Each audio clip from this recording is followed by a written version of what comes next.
kozorček nekta si nabere, da iz njega med naredi.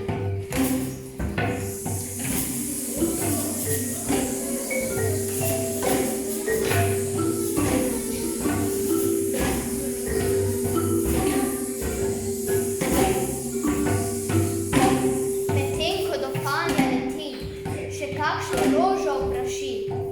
Brez njih živeti ne moremo, brez njih sladkega medu nimamo.